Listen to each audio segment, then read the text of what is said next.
Steve and Beth sat on the communal beach house balcony, surrounded by their friends and fellow survivors, talking about the last couple days that they had spent around the marina, bartering and trading for their upcoming trip back to the fish camp. It had been quite an interesting trip down to the empty lagoon house Travis, Tina, and Slim had found to meet all the new people and traders while finding out about all the post-apocalyptic doings and changes on the beach around here. However, it was time to go soon, as the pressing business of them trying to round up some eggs and hopefully locating a live chicken or two if someone would trade them for one needed to be seen to. Tomorrow was Thursday, and it was also the much highly anticipated day to find out if all those handwritten introductory notes and sample rolls of barter toilet paper they had dropped off in all those rural mailboxes lining the road from the fish camp to here were going to pay off in trade. The barter scheme that they were depending on and had a lot of hope for was rather a simple exchange of needs affair on the surface. They had on hand an enormous available surplus of all kinds of paper goods. That included toilet paper that they had scavenged from a restaurant supply truck trailer previously days before, and they wanted to barter some of it for better food. This big tractor-trailer-sized foraging find had allowed them to have on hand a pretty good surplus of the commodity to give away as a promotional sales hook, you might say, in order to attract would-be customers and hopefully have them gladly fulfill their barter request for some chicken eggs. Tomorrow they would hopefully see who were living inland had any poultry still living on their little farms. It was an iffy prospect at best. Almost everyone realized that.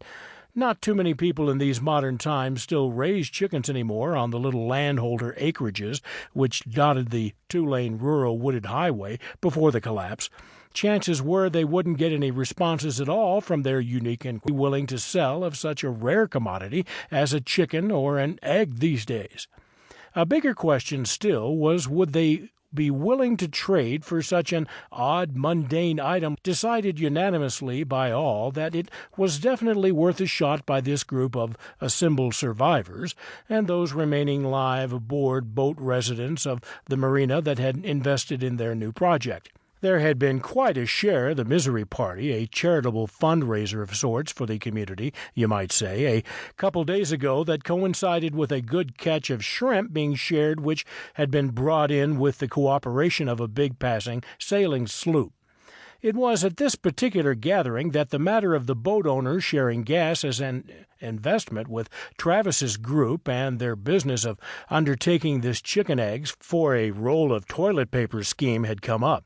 The so-called burnt skillet party they had conceived of to raise funds and gas with for the adventure had been fueled pretty well with the addition of some Jamaican rum donated by them, but it was the Key West-style beach music of a local musician named Jerry Bachmuller that had been the icing on the cake, if you could call it that, to get everyone's purse strings and gas can caps loosened up in the tight-knit marina community. He had played one of his hit songs called "What If I Never Went Home Again?" and everyone reflected on how this little piece of Florida and its community were indeed, for whatever reason now, totally committed to this new Florida lifestyle of surviving and helping one another out as a group. The cakes which were served to the party-goers at this little luau, that is, if you want to call them lumps of dough cakes, were created by Bo and Molly, the only concierge caterers and cooks of the apocalypse around out of the hush puppy mix and nacho cheese sauce that had been donated from a food scavenging trip by Travis's band of fish camp followers for the occasion.